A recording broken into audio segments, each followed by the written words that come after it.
ಮೌನ ಧ್ಯಾನ ಮುಕ್ತಾಯ. ಬಿಸಿಯ ಶಾಖ ಆಗುವವರೆಗೂ ಕೈಯನ್ನು ಉಜ್ಜಿ. ಬಿಸಿಯ ಶಾಖವನ್ನು ನಿಮ್ಮ ಕೋಮಲವಾದ ಕಣ್ಣು ಮುಖಮಂಡಲಕ್ಕೆ ಸ್ಪರ್ಶಿಸಿ ಒಳಗಡೆ ನಿಧಾನವಾಗಿ ಕಣ್ಣನ್ನ ತೆರೆದು ನೋಡಿ.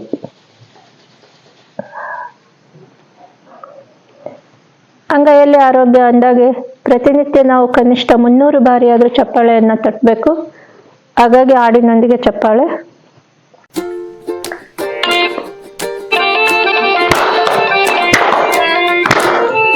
ಹತ್ತು ಪ್ರೆಷರ್ ಆಗ್ಬೇಕು ನಿಮಗೆ.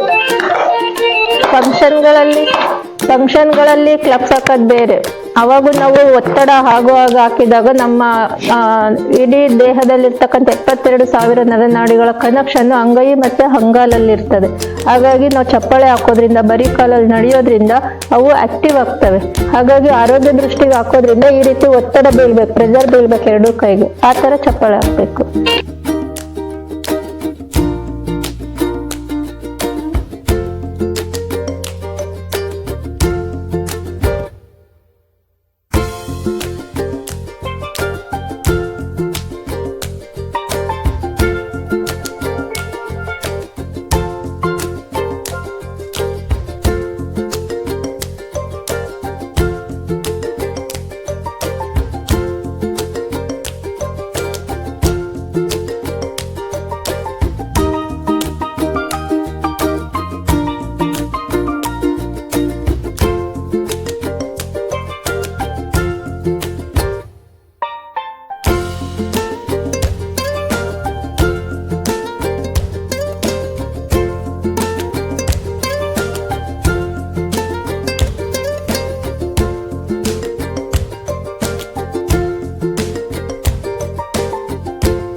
ಚಪ್ಪಾಳೆ ತಟ್ಟೋದ್ರಿಂದ 72,000 ನರನಾಡಿಗಳು ಜಾಗೃತಾಗಿ ದೇಹ ಉತ್ಸಾಹದಾಯಕವಾಗುತ್ತದೆ.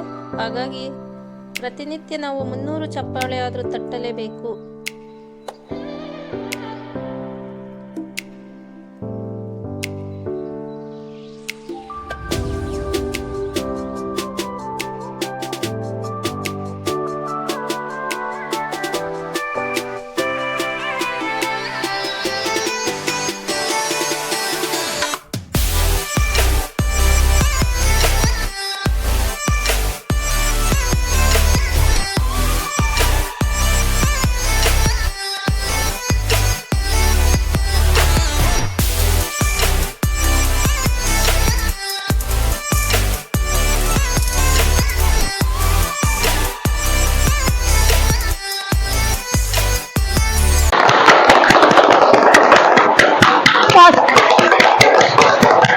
Slowly, slow, fast, ಇನ್ನೂ fast,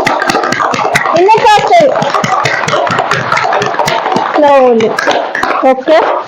ಬಿಸಿಯ ಶಾಖ ಆಗುವವರೆಗೂ ಕೈಯನ್ನು ಉಜ್ಜಿ.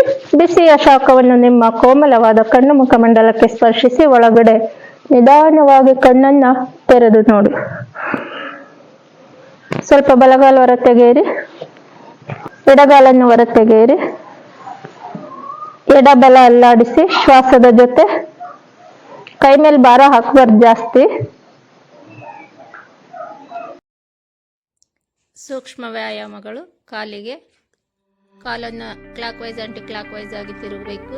ಮತ್ತು ಶ್ವಾಸದ ಜೊತೆಗೆ ಒಂದೊಂದೇ ಕಾಲನ್ನು ಮೇಲೆ ಎತ್ತುತ್ತಾ ಶ್ವಾಸದ ಜೊತೆಗೆ ಕ್ರಿಯೆಯನ್ನು ಮಾಡುವಂಥದ್ದು ಕಾಲುಗಳನ್ನು ಸಡಿಲ ಮಾಡಿಕೊಳ್ಳುವಂಥ ಸೂಕ್ಷ್ಮ ಆಸನಗಳು.